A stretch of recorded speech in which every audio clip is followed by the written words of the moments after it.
Hi, and welcome to History's a Blast. We're at a National Historic Site, National Park Service, so I'm whispering. If you recognize your history, that's the engine house at Harpers Ferry. It's October the 11th, 2024, and we're going to sneak around and see what there is to see.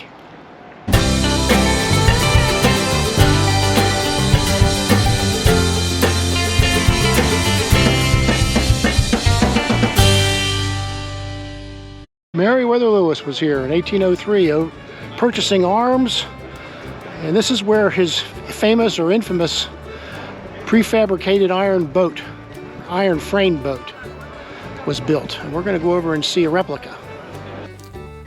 Lewis's idea was to assemble the frame when they got to a point up the Missouri River where the keel boat would no longer go, and cover it with animal skins, glued and sewed together to make them watertight.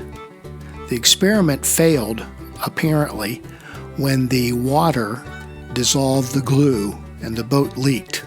So they buried the frame and no one has ever found it again. Well, we had a good dinner at the Almost Heaven Pub and Grill. Great food. The thing about Harpers Ferry is it's overrun with people, so it's kind of hard to get good video footage without getting a bunch of faces in your frame. So I'm walking away from most of the traffic here. Bike riders coming off the the C&O Canal towpath. We're walking down High Street. Actually, I think this High Street's actually across one block to my right.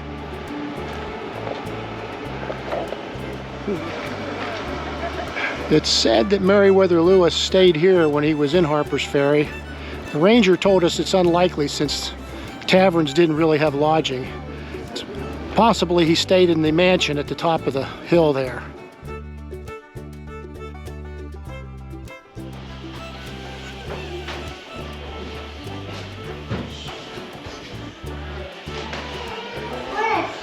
Some of the things he came to Harpers Ferry to get. Pipes and tomahawks, or pipe tomahawks, knives, powder horns, firearms. Here's a display on his experimental collapsible boat frame. Looks like a small sharpening wheel, grindstone, other supplies. Nice little exhibit. Nothing about where he exactly stayed, though. Oh dear, where did Meriwether Lewis sleep? The burning question. There's the Louisiana Purchase. Double the size of the United States.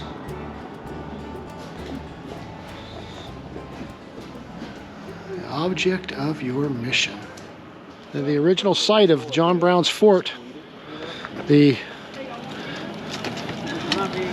fire engine house, it's now at the bottom of the street. They had to move it when they built the new railroad grade through here in the 1890s.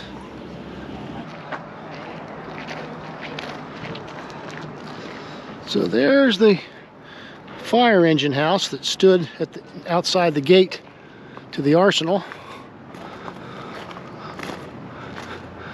Ranger Connor. And shout out to Ranger Connor for his wonderful Ranger walk and talk.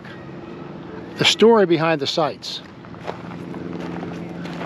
This is where John Brown and his hostages and his band of followers took shelter from the enraged townspeople who armed themselves and opened fire to defend themselves.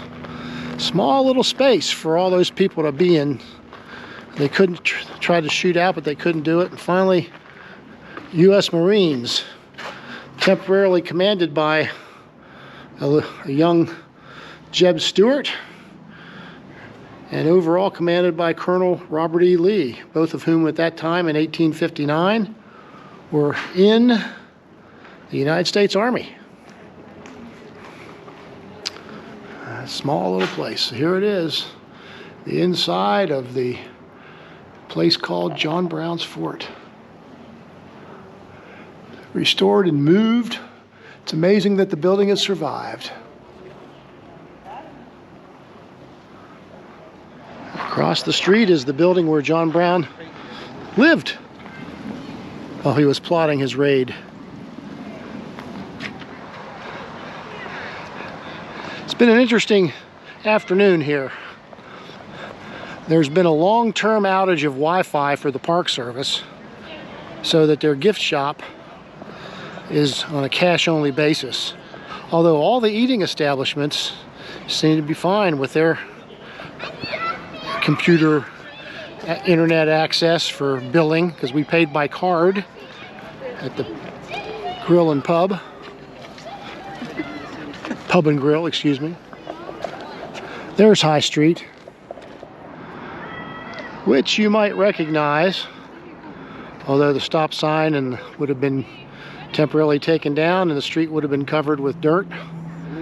This was the stand-in for the town of Fredericksburg in the segment of the movie Gods and Generals that covered the Battle of Fredericksburg in December of 1862.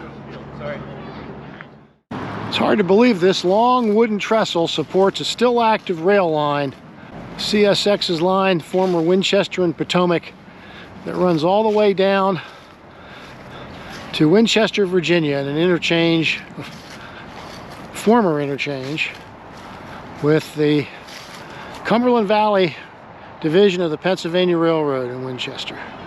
Nice long low wooden trestle across the low ground to heading toward the bridge over the Potomac River. Neat. So we're going to cut this visit off and we're going to head back to the shuttle bus stop. See you soon.